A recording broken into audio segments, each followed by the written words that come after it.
Olá, tudo bem? Vamos estudar juntos hoje mais uma lição, lição de número 5, que tem como título Filhos da Promessa. O verso dessa semana está lá em Mateus, capítulo 28, verso 20, diz assim: E eis que estou com vocês todos os dias até o fim dos tempos.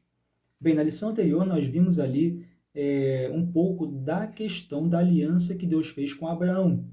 Vimos ali basicamente o ambiente que Deus ele criou naquele momento para que Abraão pudesse confiar em Deus, para que Abraão pudesse realmente ter fé, acreditando que as promessas que Deus estava fazendo iria de fato se cumprir e pudesse então, é claro, entrar nessa aliança que Deus estava propondo para os seres humanos através de Abraão. É interessante que nós precisamos compreender de forma clara a finalidade da aliança. A gente está aqui trabalhando a questão da aliança que Deus fez com Noé, com Abraão, com Moisés. Vamos também ver o conceito da nova aliança. A gente vai perceber que essas alianças elas se complementam. Melhor dizendo, elas na verdade são renovadas, né? Porque a aliança anterior, em algum momento, ela é quebrada e num momento oportuno Deus acaba então renovando essa aliança. Até porque todas essas alianças que Deus faz com os seres humanos através de alguns personagens, elas têm a mesma finalidade. O objetivo é que é o seguinte: salvar os seres humanos.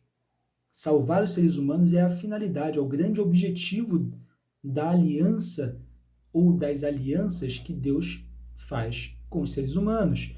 Como eu falei, a gente vem aqui analisando alguns elementos da aliança, os momentos que Deus faz a aliança, o ambiente que Deus acaba proporcionando para que os seres humanos confiem e entrem nessa aliança, mas algo que precisa ficar claro é o seguinte: a finalidade, é o objetivo dessa aliança, que não é outro a não ser salvar os seres humanos.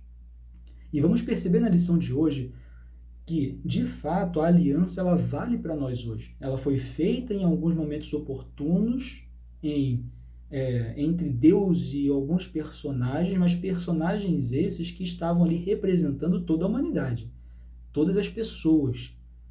Perceba comigo o que diz lá em Gênesis capítulo 15, verso 1. Diz assim: Depois destes acontecimentos, veio a palavra do Senhor a Abrão numa visão e disse: Não temas, Abrão, eu sou o teu escudo e teu galardão será sobremodo grande. Aqui Deus ele fala o seguinte para Abrão: não tenha medo, porque eu sou o seu escudo. É evidente que o escudo, ele tem um escudo, objeto, ele tem a função de proteger, né? Então, de trazer uma sensação de segurança, de fato, né? Então, a pessoa que está ali segurando, digamos assim, o escudo, tem a sensação de segurança, né? Não tem medo porque tem algo o protegendo. E Deus está aqui dizendo para Abraão: não tenha medo porque eu sou o seu escudo, então eu te protejo. Agora, proteger do quê? Do que Deus estava protegendo Abraão, ou estava dizendo que iria proteger Abraão aqui nesse momento? E a lição do seu resumo, ela traz para a gente a explicação do contexto em que esse escudo aqui está sendo falado por Deus, e diz assim: esse escudo ele refere-se à proteção contra a possibilidade de que a promessa da aliança não se cumprisse por meio de Abraão e de sua futura semente. Entendeu? Esse escudo protege ou iria proteger Abraão de qualquer possibilidade, de qualquer coisa que pudesse acontecer na sua vida que pudesse impedir o cumprimento da promessa de Deus. E também ali protegeria, inclusive, sua futura semente. E veja o que diz aqui na sequência: se somos a semente de Abraão, e todos os que têm a fé de Abraão são semente dele, então também temos a certeza de que Deus será nosso escudo. Então Deus hoje, ele é também o nosso escudo, assim como foi para Abraão, porque ele nos protege de qualquer possibilidade que possa impedir que as suas promessas sejam cumpridas na nossa vida. É disso que ele nos protege. E tendo esse entendimento, nós temos a certeza que suas promessas irão se cumprir. Porque ele é que protege de qualquer coisa que possa acontecer ao nosso redor, que pudesse impedir que as suas promessas fossem cumpridas na nossa vida. Então, essa é a certeza que Abraão estava tendo naquele momento e que nós precisamos ter hoje, do cumprimento das suas promessas. Esse escudo, então, nos traz a garantia que ele irá cumprir suas promessas na nossa vida. Isso é muito importante compreendermos, isso é maravilhoso. E na sequência do nosso estudo, nós vamos ver o que diz lá em Gênesis 28, verso 4, onde nós vamos ter uma ideia, mais uma ideia, de que, de fato, essas promessas que Deus fez para Abraão, através da sua aliança com Abraão, elas são válidas na nossa vida também. Diz assim, Gênesis 28, verso 14. A tua descendência será como o pó da terra, estender-te-ás para o ocidente e para o oriente, para o norte e para o sul. Em ti e na tua descendência serão abençoadas todas as famílias da terra. Todas as famílias da terra, portanto, recebem as bênçãos por essa aliança. Podem receber essas bênçãos através dessa aliança. Lembre que nós falamos na lição anterior, quando nós dizemos que a aliança que Deus fez com Noé foi para manter a humanidade existindo, foi para manter os seres humanos existindo. A aliança que Deus fez com Abraão foi justamente para separar um povo, separar uma nação essa que receberia uma mensagem especial de Deus e que através dessa nação Deus poderia então levar a salvação a todas as outras nações, a todas as pessoas do mundo. E aqui deixa muito claro que todas as nações, todos os seres humanos, eles podem então receber essa bênção, podem receber o cumprimento da promessa da aliança através dessa aliança que estava sendo feita ali com Abraão. E aqui Deus já dizendo para Abraão, já prometendo para Abraão que ele seria pai de uma grande nação. A descendência dele seria muito grande, como diz, né? Será como o pó da terra. E através dessa descendência, através desse povo, todas as nações da terra poderiam ser abençoadas. Agora, qual foi o momento que essa promessa ela foi concretizada? Lembre do que estamos falando. A finalidade da aliança é a salvação. A partir de que momento, de fato, essa salvação ela é concedida aos seres humanos? E a lição traz para a gente de forma muito clara. O momento em que essa salvação ela é estendida de fato a todos os seres humanos, ela é dada, melhor dizendo, a todos os seres humanos, a possibilidade de salvação é no momento da morte de Cristo. Porque Cristo morre pelos pecados da humanidade. E a partir desse momento, a salvação ela é garantida a todos os seres humanos que entrarem nessa aliança. A lição aqui de segunda-feira fala sobre isso, né? A promessa alcançou o cumprimento completo, né? Então é o momento onde essa promessa ela é completada, digamos assim, somente no descendente de Abraão, descendente esse que é Cristo, que na cruz pagou pelos pecados de todas as famílias da terra. Por isso, todas as famílias da terra, elas são abençoadas por essa aliança. E nós precisamos compreender que, a partir desse momento, nós podemos ser salvos do que exatamente? Do que a humanidade ela precisa ser salva? Aqui a gente fala muito da salvação da humanidade, mas a salvação do quê? Salvação do quê? Lembre que no Éden, qual foi a consequência do pecado? Dentre toda a degradação da humanidade que a gente fala, dentro de todo o contexto que a humanidade vive atualmente, um contexto realmente bem pesado, por conta da entrada do pecado na humanidade, mas precisamos entender que essa salvação é exatamente do quê? É a salvação da morte. A morte é a consequência do pecado. Foi isso que Deus deixou claro para Adão e Eva no momento que estava orientando o casal com relação a não comer do fruto ali da árvore do conhecimento do bem e do mal. Eles então, se pecassem, se eles desobedecessem, eles sofreriam a consequência do pecado, que era a morte. Portanto, quando falamos dessa salvação, é a salvação justamente dessa consequência do pecado, a salvação da morte eterna. Salvando da morte eterna, os seres humanos eles têm a possibilidade do quê? De viver eternamente. Então, mais uma vez, a finalidade da aliança, o objetivo da aliança que Deus faz com os seres humanos é a salvação. Salvação é essa que dará aos seres humanos novamente a possibilidade de viver eternamente, porque os seres humanos não foram feitos para morrer. Deus não criou os seres humanos para morrer. A morte entrou após o pecado, porque essa era a consequência do pecado, a morte. Então, Cristo morre na cruz pelos pecados da humanidade, dando mais uma vez a oportunidade para os seres humanos viverem eternamente. É isso que a salvação nos proporciona, viver eternamente. Essa é a grande finalidade, portanto, da aliança. Viver eternamente, receber a vida eterna, não porque mereçamos, mas porque Cristo, pela sua misericórdia, morreu pelo meu pecado, morreu pelo seu pecado. Se nós entrarmos nessa aliança, portanto, nós teremos a possibilidade de viver eternamente. E algo muito importante dentro dessa aliança que nós já vimos também nas lições anteriores é a fé. A fé que Abraão teve, é a certeza do cumprimento dessa promessa.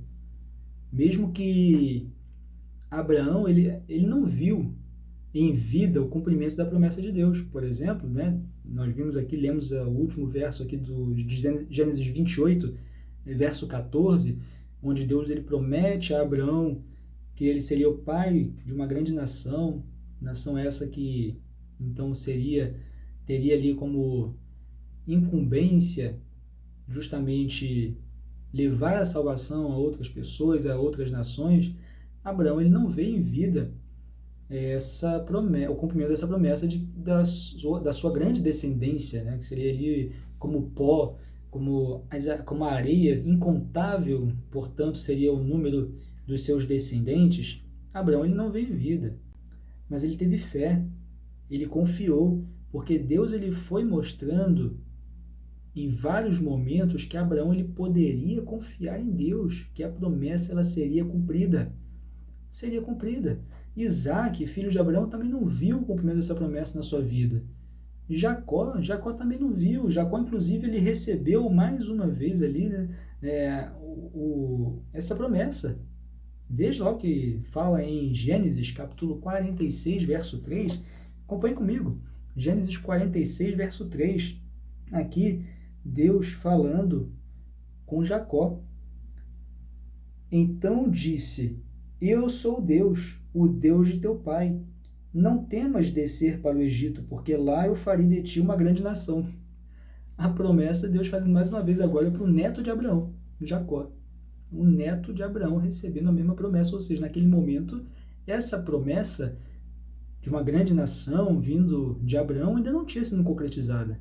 E esse é o momento em que Jacó e sua família eles vão até o Egito, depois ali no momento daquela grande fome naquela terra, naquela área, e José tinha ido para o Egito, lembra? Foi vendido, então ele se torna um grande governante ali, uma pessoa importante dentro do Egito, na administração naquele momento difícil que o Egito estava, que todas aquelas terras ali estavam vivenciando, todas aquelas nações ali ao redor estavam vivenciando por conta de uma grande fome, uma grande escassez. E naquele momento, então, José traz a sua família, né? Jacó, que é o seu pai, os seus irmãos, os seus familiares, traz para morar no Egito. E Deus dizendo: não temas, vá para o Egito, vá morar lá, porque eu farei de ti uma grande nação. Compreende? Jacó era o neto de Abraão.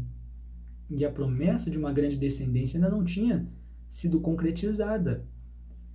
Mas o que é importante dentro dessa aliança é a confiança. É nós acreditarmos que Deus irá cumprir a sua promessa.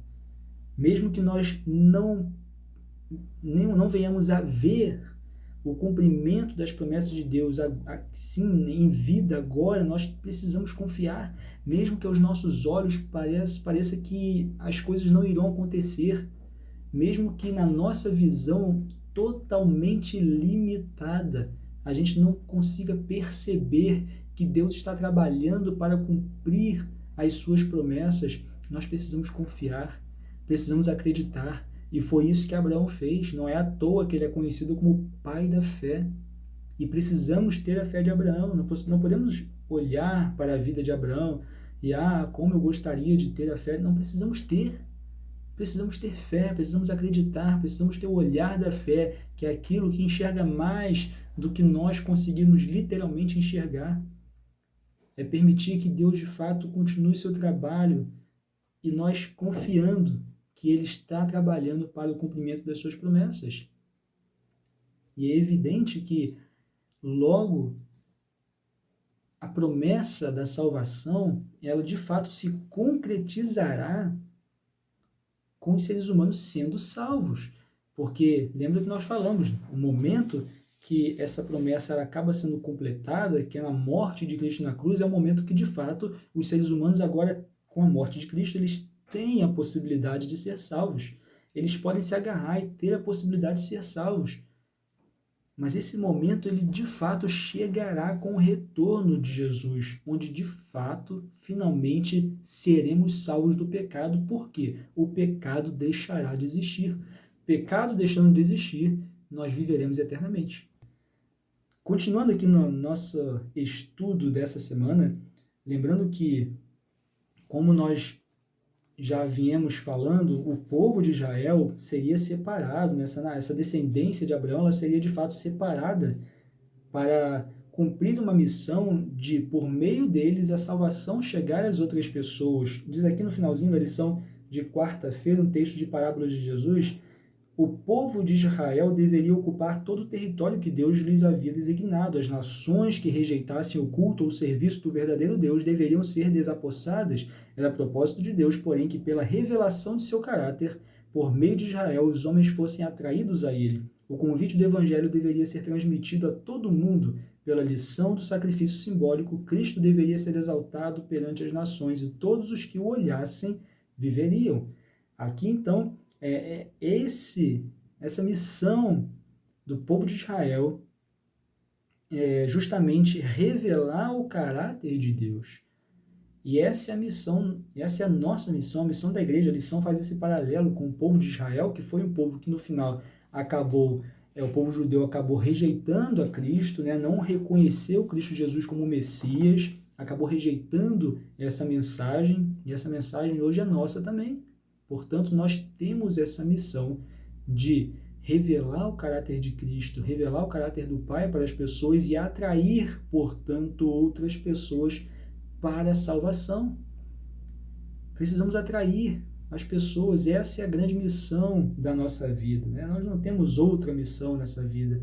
A grande missão da nossa vida é essa, estamos aqui no mundo para isso, para atrair pessoas ao Pai, para levar pessoas a Cristo, para levar pessoas para a salvação, que proporcionará, portanto, a vida eterna para cada uma das pessoas. Dando sequência e já finalizando o estudo dessa semana, acompanhe comigo o que diz lá em Gênesis 12, verso 2. Gênesis 12, verso 2 diz assim: de ti farei uma grande nação, e te abençoarei, e te engrandecerei o nome, se tu uma bênção. Aqui Deus fala que tornaria o nome de Abraão um nome grande, um nome conhecido, engrandecerei o seu nome. A lição traz para a gente algo muito interessante sobre o conceito que a sociedade hoje, ela compreende como alguém com um grande nome, digamos assim, um famoso, um artista, uma pessoa muito rica, A gente tem a lista dos mais ricos do mundo e as pessoas olham e, nossa, essa é a pessoa, esse é um grande homem. Agora, quando Deus fala para Abraão que tornaria o seu nome um nome grande, engrandeceria o seu nome, diz assim: o que torna um nome grande aos olhos de Deus é o caráter, a fé, a obediência, a humildade e o amor pelos outros. Características que, embora sejam respeitadas no mundo, geralmente não são os fatores que o mundo consideraria para engrandecer o nome de alguém. Ser grande aos olhos do mundo não é igual ser grande aos olhos de Deus. Agora, nós estamos nos preocupando mais com o quê? Em ser grande aos olhos do mundo ou ser grande aos olhos de Deus? Qual é a sua maior preocupação? Ser grande aos olhos do mundo? Ser grande perante aquilo que a sociedade entende como ser grande? Como ser importante? Ou de fato ser grande aos olhos do Pai? O que importa é ser grande aos olhos do Pai. E para ser grande aos olhos de Deus, não precisa ser rico.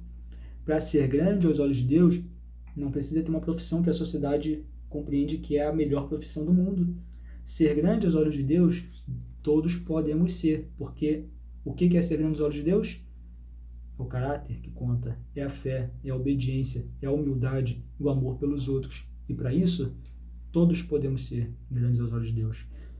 Tendo essa compreensão, qualquer um pode ser grande aos olhos de Deus. Portanto, nós precisamos não nos esforçar para ser grandes aos olhos do mundo, mas precisamos realmente nos dedicar para ser grande aos olhos de Deus. Nos esforçar, portanto, para crescermos, digamos assim, dentro dessas características que nós falamos, do caráter, da fé, da humildade, do amor pelo próximo. É isso que é ser grande aos olhos de Deus. É isso que deve ser grande aos nossos olhos também. Não outra coisa, mas é isso. Que possamos ser, então, igual a Abraão. Possamos ter a fé de Abraão, compreendendo que Deus irá cumprir a sua promessa no momento certo, na hora certa, independente se morrermos antes ou não, mas que possamos pregar as promessas de Deus, possamos levar esperança ao mundo que está realmente perdido em tanto pecado, possamos mostrar para o mundo que há esperança. E a esperança é, de fato, aquilo que nós tanto aguardamos, que é o breve retorno de Jesus, que acabará de fato com o pecado. Acabando com o pecado, nos proporcionará viver eternamente uma vida feliz. Portanto, que Deus possa te abençoar. E a gente se vê então no próximo estudo. Até lá!